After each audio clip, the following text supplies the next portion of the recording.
More than 1,000 Earth-sized planets could fit inside Jupiter. 1,000! If our planet were a pea, Jupiter would be a watermelon.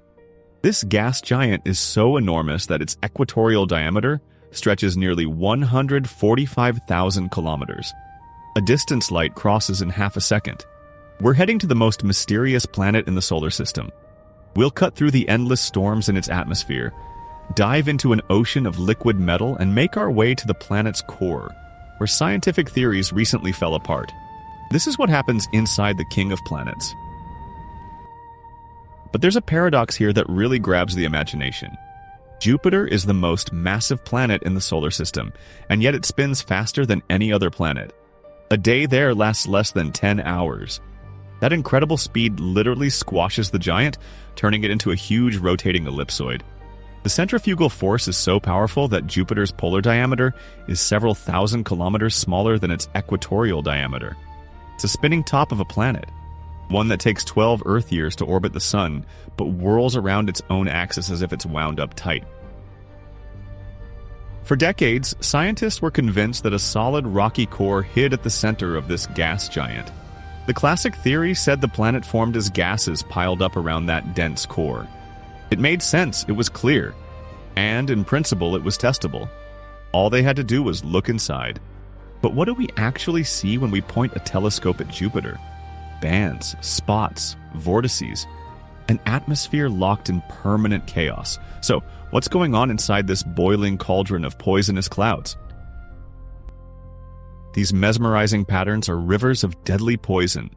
Yellow and brown bands wrapped around the giant are made of clouds of ammonia and sulfur. Chemicals that kill on Earth in seconds here become atmospheric currents wider than continents. Beneath those beautiful curls lies a hell of toxic fumes. In the upper layers, temperatures drop to minus 107 degrees Celsius, cold enough to freeze air solid. But that's only the beginning. The winds accelerate to 482 kilometers per hour, the speed of an F5 tornado. Only these storms never die down. They rage for centuries, grinding everything in their path. And in the center of this chaos, a red eye opens wide. The Great Red Spot. A hurricane the size of our planet, spinning for 300 years. 300! When Peter the Great founded St. Petersburg, this storm was already raging high in the clouds of a distant world. A cyclone so powerful it could swallow all of Europe whole, while spinning at jet plane speeds, and this chaotic monster hides another secret. Ghostly rings. Not nearly as visible as Saturn's, but they're there. Thin, barely detectable hoops of dust and debris. Maybe all that remains of moons that came too close and were torn apart by monstrous gravity. Even the rings here were born from destruction. The atmosphere is only the opening act. Beneath that layer of toxic clouds and endless storms lie depths where pressure and temperature reach impossible levels. What happens where matter itself starts behaving by rules that seem to defy everything we know about physics? The descent continues. Every kilometer down is a new level of hell. 100,000 bar of pressure crushes matter into a state that doesn't exist anywhere on Earth. 23,800 degrees of heat, 4 times hotter than the sun's surface. Here, physics follows rules written by the universe itself at the moment of its birth. 100,000 bar. That number means almost nothing until you understand the scale. Stack 1,000 cars on top of each other, and that entire metal column would press down on an area the size of a postage stamp. Every square centimeter of your body would be thermal? No, need no Russian. Let's correct. Every square centimeter of your body would face a load 100 times greater than at the bottom of the deepest ocean trench. Earth's oceans, with their measly 1,000 bar, would look like puddles next to this press. Under that crushing pressure, ordinary hydrogen gives up. The molecules break apart, the electrons tear free from the nuclei, and the gas turns into a boiling metallic soup. Metallic hydrogen is so exotic that no laboratory on Earth can reproduce it. It would be a liquid metal flowing in oceans deep inside a gas giant, and that molten ocean is the source of Jupiter's incredible power. Spinning along with the planet, it generates a magnetic field 20,000 times stronger than Earth's. Its magnetosphere stretches for millions of kilometers. It shields the moons from cosmic radiation and creates auroras visible even from Earth. This entire cosmic shield is born deep inside that metallic ocean, But what if all those models built over decades based on extreme pressure and metallic hydrogen were wrong? On the 5th of August 2011, humanity sent its most ambitious probe to a distant giant. Juno, a spacecraft the size of a basketball court, carried instruments designed to see through storms and haze and peer straight into the planet's heart.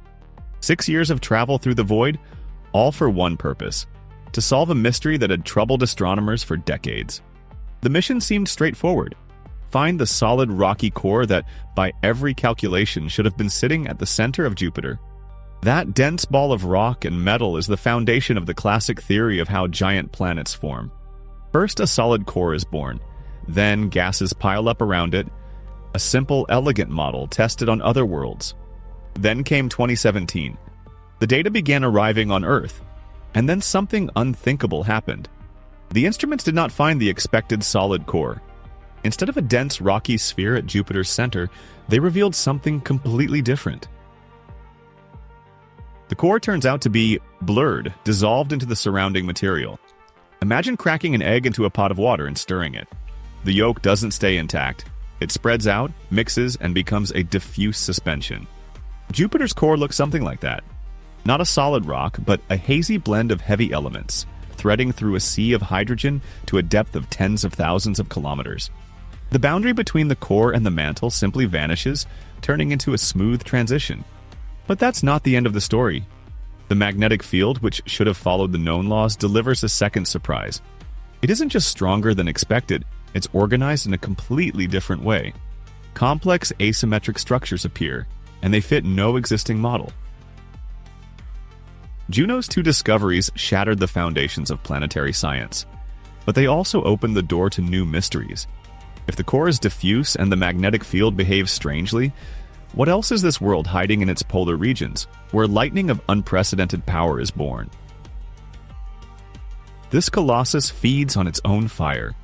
While other worlds depend on sunlight, this giant draws energy from deep within itself. An internal temperature of 23,800 degrees turns it into a self-sustaining furnace, one that pours 2.5 times more energy into space than it receives from the distant star. The storms raging through its atmosphere do not come from sunlight. They draw power from a blaze burning in the giant's very core. That internal heat creates a phenomenon that still puzzles physicists: lightning. But not the kind we know on Earth. On our planet, electrical discharges cluster near the equator where sunlight heats the air most intensely. It makes sense. It's predictable. Jupiter's lightning breaks every rule. It strikes near the poles. Mega flashes tear through the freezing atmosphere where by all the laws of physics they should not exist. Far from the equator, the polar regions become the center of electrical storms of astonishing power. Radio telescopes are picking up signals from these discharges, and even those don't look anything like Earth's. The frequencies, the pulse lengths, the very character of the radiation. Everything is different. It's as if lightning on this distant world obeys an entirely different set of electrical laws. Every intercepted signal adds another detail to the portrait of a planet that refuses to fit into the usual frame. Scientists begin to suspect that all of these anomalies may be connected. A fuzzy core dissolved in a hydrogen ocean creates chaotic flows in the metallic mantle. Those flows distort the magnetosphere, shaping it into asymmetric structures. And the warped field lines may somehow steer storm activity toward the poles, concentrating electrical discharges in the most unexpected places. The Juno mission has been extended through 2025. With every new orbit around the striped giant, it sends back data that rewrites astronomy textbooks. Fuzzy cores, unusual fields, polar lightning. Clues that once seemed unrelated are starting to fit together into a single picture of a world that plays by its own rules. The King of Planets guards its secrets closely, but little by little it is lifting the veil on the mysteries hidden in its fiery heart.